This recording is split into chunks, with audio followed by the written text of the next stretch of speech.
పెళ్ళైనా పండగైనా వేడుక ఏదైనా పట్టుచీరల ప్రత్యేక వేదిక వారాహి సిల్క్స్.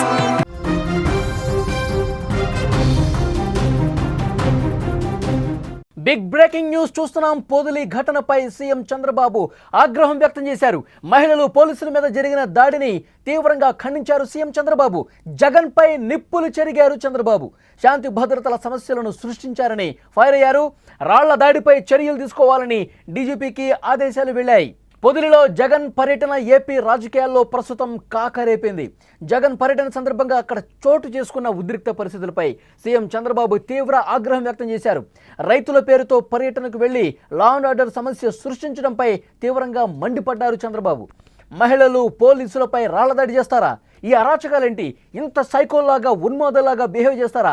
జగన్ తీరు మీద తీవ్రంగా మండిపడ్డారు. మీరు రైతులకు చేసిందేమీ లేదు, లోపలికి పోయి రైతుల గురించి మాట్లాడింది లేదు, రైతుల ప్రస్తావన లేదు, అసలు పొగాకు రైతులకు సంబంధించి వాళ్ళ బాధలు విన్న పరిస్థితి లేదు. కేవలం మీరు షో చేయడానికి కోసం వెళ్ళారు. అక్కడికి వెళ్ళి రాళ్లదాడి చేస్తారా? మహిళల మీద రాళ్లతో కొడతారా? అసలు ఏంటి పైశాచికత్వం? ఎవడైతే రాళ్లు తీసుకుని మహిళల మీద దాడి చేశాడో, పోలీసుల మీద దాడి చేశాడో వాళ్ళందరి మీద కేసులు పెట్టి లోపలేసేయండి అని చెప్పి డీజీపీకి స్పష్టమైనటువంటి ఆదేశాలు సీఎం చంద్రబాబు ఇచ్చినటువంటి పరిస్థితి. ఒకసారి పొదిలిలో ఏం జరిగిందో 2 నిమిషాలు మనం మాట్లాడుకోవాల్సినటువంటి అవసరం ఉంది. పొదిలి పర్యటనకు వచ్చారు. ఎక్కడైతే హెలిప్యాడ్ దగ్గర దిగారో జగన్మోహన్ రెడ్డి, అక్కడి నుంచి 3 కిలోమీటర్ల వరకు, పొగాకు వేలం కేంద్రం వరకు 3 కిలోమీటర్ల వరకు రోడ్ షో చేశారు. పెద్ద ఎత్తున చుట్టుపక్కల నియోజకవర్గాల నుంచి వైసీపీ కార్యకర్తలను పెద్ద ఎత్తున పిలుచుకుని వచ్చి ర్యాలీ తీసి రోడ్ల మీద ఒక బీభత్స కాండే చేశారు. పొదిలిలో ఉన్నటువంటి ఆ పొగాకు వేలం కేంద్రం సమీపంలో మహిళలందరూ కూడా ప్లకార్డులతో శాంతియుతంగా నిరసన తెలుపుతున్నారు. ఎప్పుడైతే సాక్షి మీడియాలో వచ్చినటువంటి వ్యాఖ్యలు ఉన్నాయో, ముఖ్యంగా కృష్ణంరాజు, కోమినేని శ్రీనివాసరావు చర్చా వేదికలో రాజధాని మహిళలను తీవ్రంగా దూషించినటువంటి వ్యాఖ్యలకు సంబంధించి భారతి గారు, మేడం ఎందుకు మీరు స్పందించలేదు? మీరు ఎందుకు మౌనంగా ఉన్నారు? మౌనం వీడండి అంటూ ప్లకార్డులు ప్రదర్శించారు. జగన్మోహన్ రెడ్డి గారు మీ ఛానల్లో వచ్చినటువంటి వ్యాఖ్యలకు సంబంధించి అత్యంత జుగుప్సాకరంగా మహిళలందరూ కూడా తలదించుకునే విధంగా, ముఖ్యంగా రాజధాని ప్రాంతంలో ఉన్నటువంటి మహిళలు పూర్తిగా వాళ్ళ మానాల్ని శంకించినటువంటి వ్యాఖ్యలు. సార్, ఎందుకు దీన్ని మీరు ఖండించలేదు? ఇంకా ప్రోత్సహించే విధంగా ఎందుకు మాట్లాడుతున్నారు?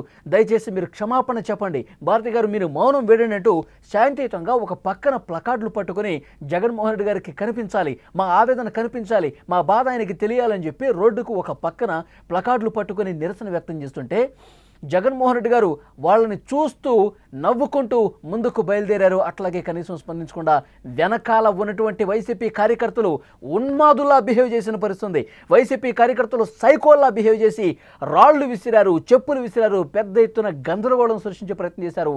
3 మహిళలకు తీవ్రంగా గాయాలయ్యాయి, నుదుటి మీద గాయమైంది, కొంతమంది మహిళలకు రక్తం గారిన పరిస్థితుంది. పోలీసులు కూడా తీవ్రంగా గాయపడ్డారు. ఆ తర్వాత పోలీసులు ఆ సైకో బ్యాచ్ని చెల్లాచెదురు చేసినటువంటి పరిస్థితుంది.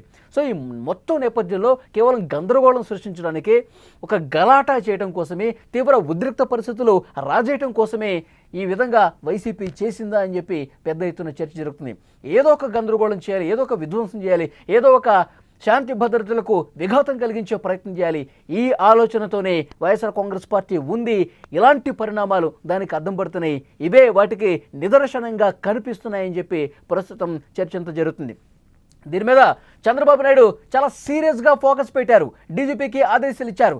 ఎవరైతే ఉన్మాదుల్లా ప్రవర్తించారో, రాళ్ల దాడి చేశారో, చెప్పుల దాడి చేశారో, ముఖ్యంగా మహిళల్ని గాయపరిచి వాళ్ళ రక్తం కళ్ళ చూశారో వాళ్ళందరి మీద కూడా వెంటనే కేసులు బుక్ చేయండి.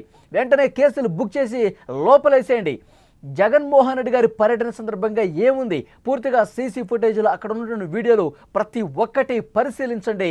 ఎవరైతే సైకోల్లా బిహేవ్ చేసి దాడి చేశారో, రాళ్ళు తీసుకుని కొట్టారో వాళ్ళ మీద కేసులు బుక్ చేయండి అని చెప్పి చాలా స్ట్రిక్ట్గా, సీరియస్గా డీజీపీకి ఆదేశాలు ఇచ్చిన పరిస్థితుంది.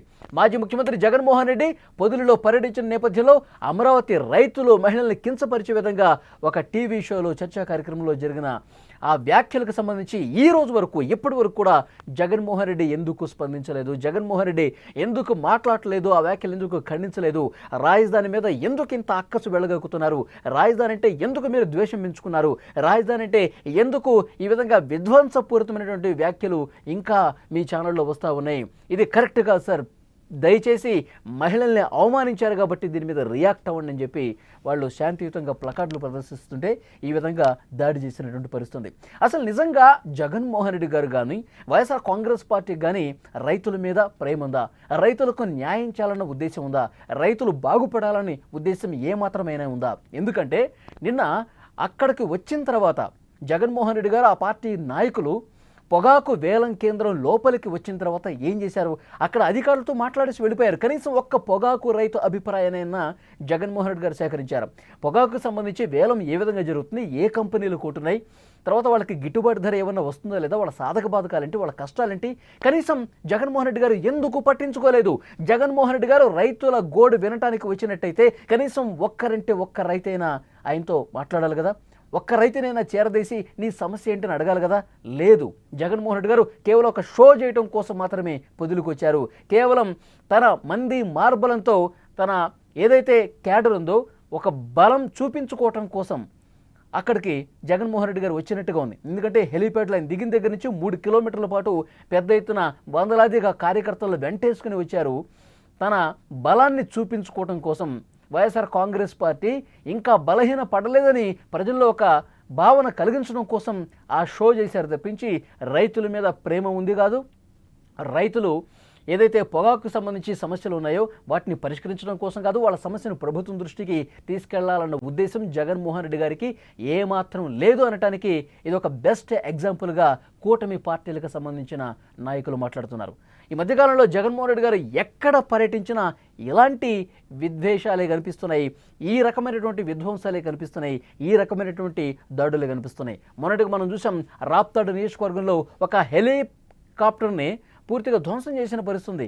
విండ్ షీల్డ్ దెబ్బతింది, మళ్ళీ జగన్మోహన్ రెడ్డి గారు ప్రయాణించడానికి వీలు కాకుండా ఉందని చెప్పి పెద్ద ఎత్తున కార్యకర్తలను తీసుకొచ్చి హెలికాప్టర్ను ధ్వంసం చేసిన పరిస్థితి మనం చూసాం. అంటే జగన్మోహన్ రెడ్డి గారు వస్తున్నటువంటి లక్ష్యం వేరు. జగన్మోహన్ రెడ్డి గారు ఒక కార్యక్రమం తీసుకుంటే ఆ కార్యక్రమం ఉద్దేశం వేరుగా కనిపిస్తుంది, అక్కడ జరుగుతున్న పరిణామాలు వేరుగా కనిపిస్తున్నాయి. సో డెఫినెట్గా దీని మీద చర్చ జరుగుతోంది. రాష్ట్రంలో శాంతి భద్రతలకు విఘాతం కలిగించే విధంగా ప్రయత్నం జరుగుతోంది. శాంతి భద్రతలు లేవు అని చూపించాలి, దానివల్ల వచ్చే కంపెనీలు కూడా రాకుండా చేయాలి. ఇదే ఆలోచనతో రాజధాని మీద విద్వేష వ్యాఖ్యలు కూడా అదే కోణంలో కూటమి పార్టీల నాయకులు చూస్తున్నారు. ఎందుకంటే రాజధాని ప్రాంతంలో పూర్తిగా సెక్స్ వర్కర్ల దందా నడుస్తుంది, అక్కడ ఎయిడ్స్ వ్యాధిగ్రస్తులు ఉన్నారు, ఇది దేవతల రాజ్యం కాదు, పూర్తిగా ఎయిడ్స్ వ్యాధిగ్రస్తులతో ఈ రాజధాని ప్రాంతం నిండిపోయింది, ఇదొక వేశ్యల రాజధాని, ఇలాంటి కామెంట్లు చేశారంటే, ఈ విధమైనటువంటి భావంతో వాళ్ళు కామెంట్లు చేశారంటే రాజధాని మీద ఈ విధంగా విషం కక్కటానికి రీజన్ ఏంటి అంటే అక్కడికి ఇప్పుడు పెద్ద ఎత్తున రాజధాని పునర్నిర్మాణ కార్యక్రమాలు జరుగుతున్నాయి, పెద్ద పెద్ద పనులు జరుగుతూ ఉన్నాయి. వాటిని నిలుపుదల చేయటం కోసం అక్కడికి రాజధాని ప్రాంతంలో పెద్ద కంపెనీలు రాకుండా ఉండటం కోసం ఈ రకమైనటువంటి విద్వేష వ్యాఖ్యలు చేస్తున్నారు అంటూ కూటమి పార్టీల నాయకులు మండిపడుతున్నటువంటి పరిస్థితి. సో డెఫినెట్గా చంద్రబాబు నాయుడు గారు చాలా సీరియస్గా పొదిలి పర్యటనకు సంబంధించి తీసుకున్నారు. ఎవరైతే దాడులు చేశారో, సైకోల్లా బిహేవ్ చేశారో వాళ్ళందరి మీద ఆట కట్టించడానికి వెంటనే కేసులు బుక్ చేసేయండి, వెంటనే వాళ్ళందరినీ లోపల వేసేయండి, మళ్ళొకసారి ఇలా పర్యటనలో బరి తెగిస్తే కనుక చాలా కఠినంగా వ్యవహరిస్తామని చెప్పి ఒక సంకేతం పంపించండి అని చెప్పి చంద్రబాబు నాయుడు గారు డీజీపీకి ఆదేశాలు ఇచ్చారు. ప్రస్తుతం కేసులు నమోదు చేసే ప్రక్రియ జరుగుతోంది.